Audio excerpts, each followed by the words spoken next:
আসসালামু আলাইকুম। আমি সালমা বলছি গাজীপুর থেকে। লাইফ উইথ সালমা চ্যানেলে সবাইকে স্বাগত জানাই আরও একবার। যে যেখান থেকে আমার ভিডিও দেখছেন আশা রাখি আল্লাহর রহমতে ভালো আছেন, সুস্থ আছেন। আলহামদুলিল্লাহ আমি আমার পরিবার নিয়ে ভালো আছি। আজকে ভিডিওটা শুরু করেছি সকাল থেকেই। তো সকালে সবগুলো রুমে জানালা খুলে দিচ্ছিলাম আরকি। তো এরপর আর তেমন কোনো ভিডিও করা হয়নি। তো দুপুরের রান্নায় চলে আসছি। তো দুপুরের রান্নায় আমি মাছ ভুনাটা করে নিয়েছি অফ ক্যামেরাতে। আর গরুর মাংসটাও বসিয়ে দিয়েছি। এখন বলতে পারেন আবার কেন আজকেও গরুর মাংস, তাই না? আসলে যদি মেহমান চলে আসে তাহলে তো কিছু করার নেই। তো তাদের জন্যই আজকেও আবার গরুর মাংসটা রান্না করে নিতে হয়েছিল। মেহমান বলতে আমার ননাসা আসছিলেন আর ওনার মেয়ের ঘরের নাতিনকে নিয়ে আসছিলেন আরকি। এজন্যই মাংস রান্না করেছিলাম।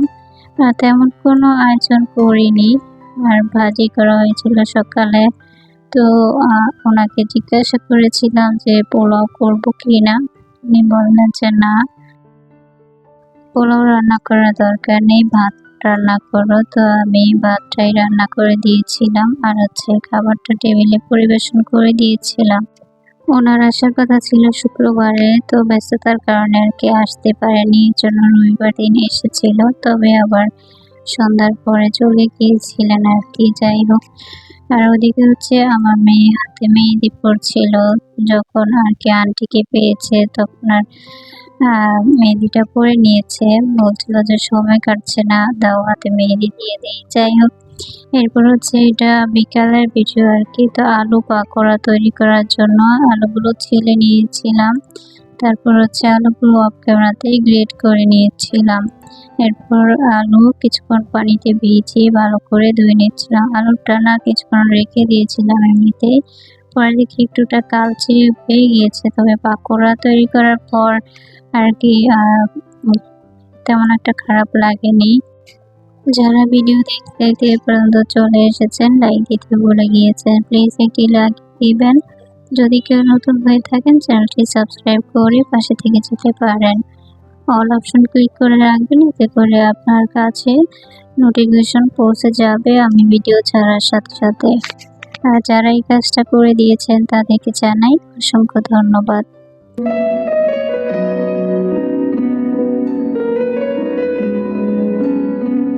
এদিকে আমার আলুগুলো ধুয়ে নিয়েছি আর অফ ক্যামেরাতে আলু পাকোড়া তৈরি করে নিয়েছিলাম।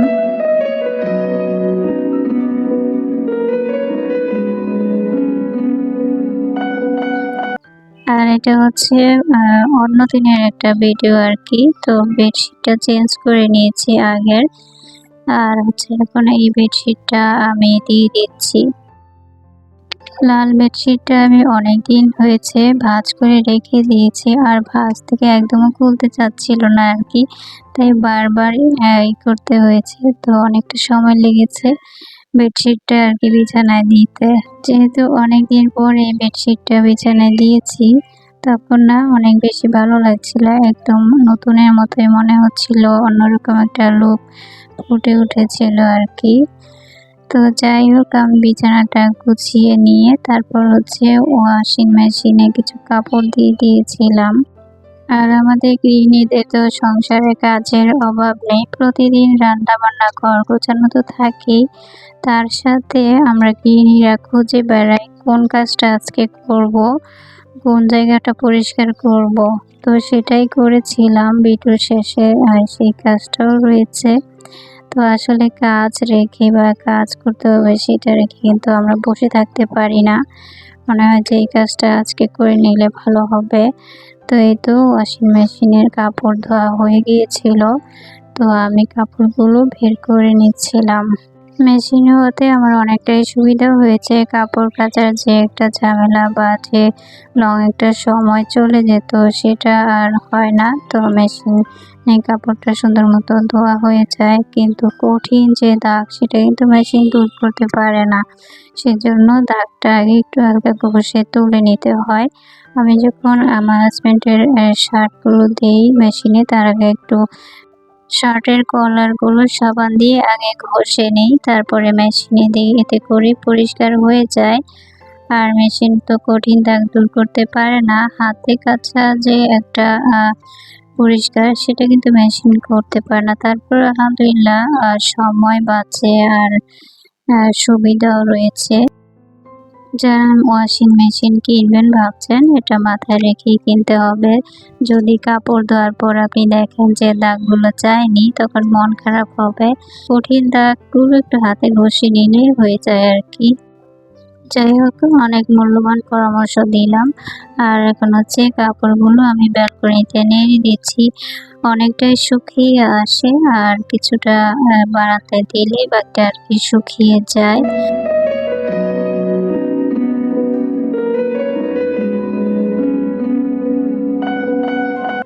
আমার কাপড় আমি ব্যালকনিতেই দেই বেশিরভাগ, যেহেতু ৪ টা ব্যালকনি রয়েছে, ছাদে যাওয়ার তেমন একটা প্রয়োজন পড়ে না। বা ছাদে যদি কাপড় দিয়ে আসি, দেখা যায় এই রোদ, এই বৃষ্টি, আবার প্রচুর রোদে কাপড় দিলেও কাপড়ের কালার নষ্ট হয়ে যায়। এজন্য ব্যালকনিতেই দেওয়া হয়। তো ব্যালকনিতে দেওয়ার পর যখন শুকিয়ে যায় তখন আর কি তুলে নেই। আর আমি নিজেও ছাদে তেমন একটা যাই না, বা যাওয়া হয় না। ওই যে একটা অলসতা রয়েছে, ৪ টা সিঁড়ি বেয়ে ছাদে উঠতে হবে। তারপর আবার বাসায় আসার পর না অনেক গরম লাগে ছাদ থেকে যখন বাসায় আসি। তো কয়েকদিন আগে ছাদে গিয়েছিলাম আমি চাউলের গুঁড়া দিতে, আবার নিয়ে আসতে। তো আসার পর এত বেশি গরম লাগছিল, পরে ভাবলাম যে আমি এই গরমে আর ছাদেই যাব না। আসলে দেখা যায় আমি ওপেন ভাবে চলাফেরা করি না। দেখা যায় ছাদে গেলে নাক মুখ বেঁধে হেজাব পরে যেতে হবে, এটা হচ্ছে আরো একটা সমস্যা। যাই হোক, এখানে একটা পাখি বসেছিল, তো এটা আমি চুপি চুপি ভিডিও করে নিয়েছিলাম। পাখি দেখতে তো আমার বেশ ভালো লাগে। তো ও চুপ করে বসে আছে, তো আমি ভিডিওটা করে নিয়েছিলাম। আর এই তো আমার কিচেনটা বেশ এলোমেলো। আর কিচেন ক্যাবিনেটের নিচের যে অংশ, ওইখান থেকে সব ড্রাম বের করে নিয়েছি ক্যাবিনেটটা পরিষ্কার করব বলে। ওই যে বলেছিলাম, গৃহিণীদের কাজের তো অভাব নেই, প্রতিদিন নতুন কিছু কাজ বের করে খুঁজে খুঁজে কোথায় কি করা যায়। আর এখানে হচ্ছে আমার মেয়ে প্যানকেক তৈরি করে নিচ্ছিল, সেটা একটু শর্ট নিয়েছিলাম। আর এই তো প্যানকেক রেডি করে নিয়েছে সবগুলোই। আমার মেয়ে বেশিরভাগ কেক তৈরি করে, আগে আমি তৈরি করতাম, এখন ও নিজেই তৈরি করে। আজকে ভিডিওতে ভয়েস দিতে গিয়ে কেন জানি এলোমেলো মনে হচ্ছে, একটু ভয়েস দিতে ভালো লাগছিল না, কি বলবো সেটাও বুঝতে পারছিলাম না। ভুল হলে ক্ষমা সুন্দর দৃষ্টিতে দেখবেন প্লিজ। এখানে হচ্ছে যে ফুলগুলো দেখতে পাচ্ছেন, এগুলো হচ্ছে আমার অফ ক্যামেরাতে সবগুলো ধুয়ে দিয়েছিলাম। তো ধীরে ধীরে আর কি আমি আমার আর্টিফিশিয়াল ফুলের গাছগুলো ধুয়ে নিচ্ছি। তো আর কিছু বড় গাছ আর ছোট ফুলের টব রয়েছে, সেগুলো ধুয়ে নেব আর কি। তো আজকে ভিডিও থেকে এখান থেকেই বিদায় নেব ইনশাল্লাহ। দেখা হবে পরবর্তী কোনো ভিডিওতে।